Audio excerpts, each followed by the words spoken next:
चंडीगढ़ से कुल्लू के बीच हवाई सेवा एक मर्तबा फिर से अब शुरू की गई है। कोरोना के चलते मार्च से बंद पड़ी ये फ्लाइट अब हफ्ते में 4 दिन चलेगी। जी हां, तो कुल मिलाकर आपको अब चंडीगढ़ से कुल्लू की ये उड़ान मिलेगी और सोमवार, मंगलवार, गुरुवार और शनिवार को ये उड़ान आपके लिए सर्विस में रहेगी। चंडीगढ़ एयरपोर्ट से सुबह 9:30 बजे उड़ान भरी जाएगी। 1.5 घंटे में कुल्लू के भुंतर हवाई अड्डे पर आप लैंडिंग कर पाएंगे।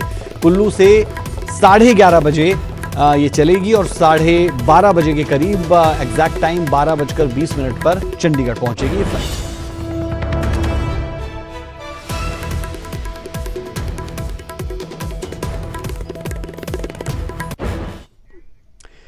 कोरोना काल में कल पहली बार सोलन और शिमला के बीच ट्रेन चली, लेकिन सिर्फ 2 लोगों के लिए। दरअसल एनडीए की परीक्षा के लिए रेलवे की ओर से विशेष ट्रेन चलाई गई, लेकिन सिर्फ एक परीक्षार्थी और उसके पिता ने ही ट्रेन में सफर किया। बाकी सभी परीक्षार्थी अपने निजी वाहनों या फिर बस के जरिए ही परीक्षा देने शिमला पहुंचे।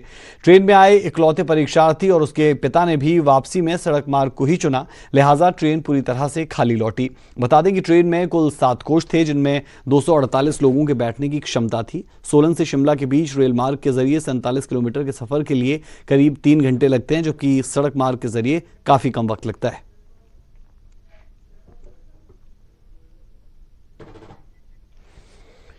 हिमाचल विधानसभा का मॉनसून सेशन शुरू। जी हां, कोरोना काल में विधानसभा का पहला सेशन दिवंगत आत्माओं को श्रद्धांजलि देने के साथ इसकी शुरुआत हुई।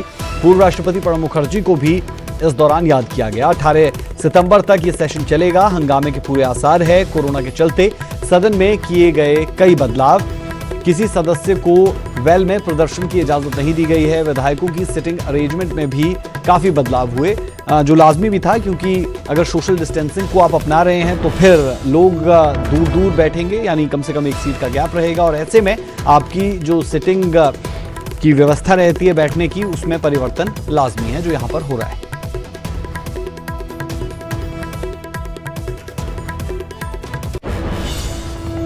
और अब बड़ी खबर, बब्बर खालसा के 2 आतंकी गिरफ्तार। मुठभेड़ के बाद दिल्ली पुलिस ने इन्हें काबू किया। आतंकियों से बड़ी मात्रा में हथियार बरामद किए गए। पंजाब में बड़ी वारदात की तैयारी में थे ये दोनों। पंजाब के कुछ नेता आतंकियों के निशाने पर थे। आतंकी दिलावर पहले भी गिरफ्तार किया जा चुका है। अबू धाबी से इस आतंकी को लाया गया था। दिलावर सिंह को गिरफ्तारी के बाद जमानत पर जेल से बाहर ही आया था। ये बड़ी खबर, बब्बर खालसा के 2 आतंकी गिरफ्तार। मुठभेड़ के बाद दिल्ली पुलिस ने इन्हें काबू किया है। आतंकियों से बड़ी मात्रा में हथियार भी बरामद किए गए हैं। पंजाब में बड़ी वारदात को अंजाम देने की तैयारी में ये दोनों थे। पंजाब के कुछ नेता आतंकियों के सीधे निशाने पर थे और इन दोनों की गिरफ्तारी के बाद लाजमी तौर पर आप कह सकते हैं कि सुकून की सांस जरूर ली होगी कि ये आतंकी अब पुलिस की गिरफ्त में।